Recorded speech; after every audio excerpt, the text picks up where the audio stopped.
warahmatullahi wabarakatuh. Perkenalkan, aku Nazifah. Aku udah tertarik banget dengan isu lingkungan semenjak aku SMA. Dan kali ini aku mau bercerita dan berbagi ke kalian tentang thrifting dan fast fashion. Thrifting adalah kegiatan berbelanja produk fashion second hand yang sempat menjadi tren beberapa tahun ini. Nah, menariknya di luar negeri, thrifting bukanlah menjadi sebuah tren, melainkan sudah lama dilakukan untuk mencegah terjadinya penumpukan sampah agar barang yang masih layak pakai dapat digunakan kembali. Di beberapa negara yang di-thrift bukan hanya produk fashion, tapi juga elektronik lawas maupun furniture. Kalau di Indonesia sih barang-barang rongsokan kayak gitu disebutnya ya barang loak. Banyak sih di Pasar Senen atau Beringharjo yang section perabotan. Jadi gini, aku bukan mau bahas tentang dampak baik dari thrifting, melainkan dampak buruknya yang diam-diam hanya menambah limbah. Kita tahu sendiri bahwa thrifting adalah produk barang bekas. Setiap tahun Indonesia mengimpor 26,5 juta ton pakaian bekas. Dan nggak semuanya layak pakai. Disitulah orang-orang pada ketipu. Kenapa nggak semuanya layak pakai? Barang-barang bekas yang nggak terpakai tadi akhirnya dibuang ke laut dan jadi apa? Sampah. Betul banget. Ujung-ujungnya mencemari lingkungan kita, menambah sampah, dan thrifting bukanlah menjadi sebuah solusi. Nah, kenapa sih thrifting ini ada? Sebelumnya aku mau cerita dulu kenapa thrifting menjadi concern aku. Jadi, pas aku SMA, kakak aku yang waktu itu masih kuliah, pulang ke rumah dengan pakaiannya yang sebelumnya nggak pernah aku lihat. Wajar sih, aku anak kedua. Jadi, jarang beli baju, ya dan nunggu lungsuran aja dari ibu atau kakakku. Nah, pas aku tanya, ternyata kakakku beli di temennya yang lagi buka usaha thrifting. Di situ, aku FOMO. Aku minta ke ibuku untuk beli salah satu kardigan di mall terdekat dari rumah aku, tapi ternyata panas banget. Bahannya panas banget, padahal harganya lumayan. Disitulah aku ketipu. Oke, jadi kenapa sih thrifting ini erat banget kaitannya dengan fast fashion? Fast fashion adalah kegiatan memproduksi produk fashion yang trennya cepat sekali berganti.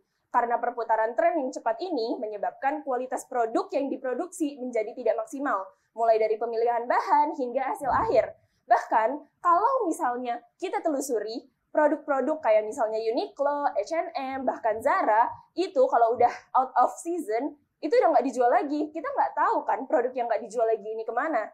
Nah, pas misalnya kita ke pasar thrifting, kita nemuin produk dengan brand yang aku sebutin tadi.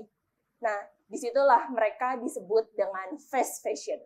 Menariknya gini, mungkin kalian pernah nggak lihat akun dosen fashion di TikTok? Oke, thank you. Nah, aku juga pertama kali tahu tentang fast fashion itu dari akun tersebut.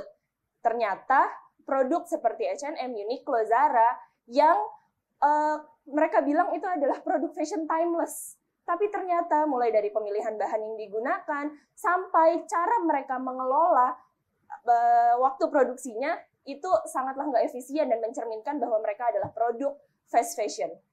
Nah, kenapa sih menurut aku fast fashion dan thrifting ini perlu kita waspadai?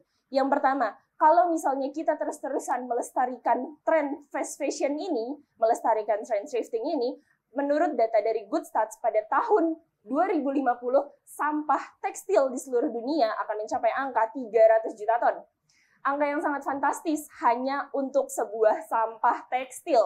Padahal masih banyak sampah lain kayak polusi, limbah B3, limbah nuklir yang waktu itu sempat dibuang sama Jepang, itu juga harus kita khawatirkan. Tapi ternyata sampah fast fashion ini justru sangat-sangat membunuh kita. Oke, tadi kan kita sempat bahas tentang pemilihan bahan.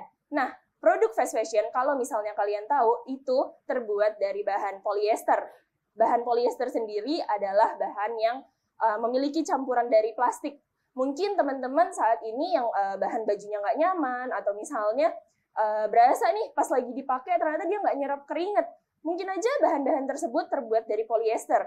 Polyester ketika dicuci bisa melepaskan partikel mikroplastik yang kalau misalnya mencemari lingkungan akan termakan oleh hewan-hewan laut yang ujung-ujungnya dimakan sama kita. Salah satu penelitian di film Pulau Plastik menyebutkan bahwa ada 50 kali limbah partikel mikroplastik di dalam feses manusia.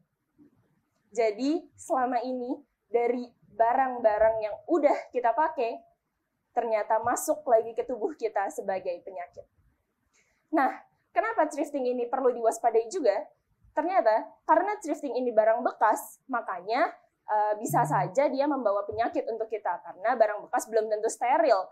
Logikanya sih ya mendingan beli barang baru nggak sih? Karena barang thrift banyak banget yang dijual harganya itu hampir sama dengan barang baru. Padahal barangnya belum tentu ori. Oke, kenapa menurut aku thrifting nggak boleh kembali dilestarikan? Thrifting bukanlah solusi untuk menyelamatkan bumi. Jadi gimana solusinya? Saranku adalah coba yuk kita bijak pas belanja. Coba kita pikir-pikir lagi, pas kita belanja, kita bakalan butuh berapa kali sih baju atau produk fashion yang kita beli ini? Kalau cuma sekali, coba dipertimbangin lagi. Terus, coba jangan konsumtif, jangan kemakan tren, jangan ikut-ikutan teman kalian. Dan terakhir, hidup sama sampah itu lebih mahal loh daripada hidup sambil mengurangi sampah. Sekian dari aku. Wassalamualaikum warahmatullahi wabarakatuh.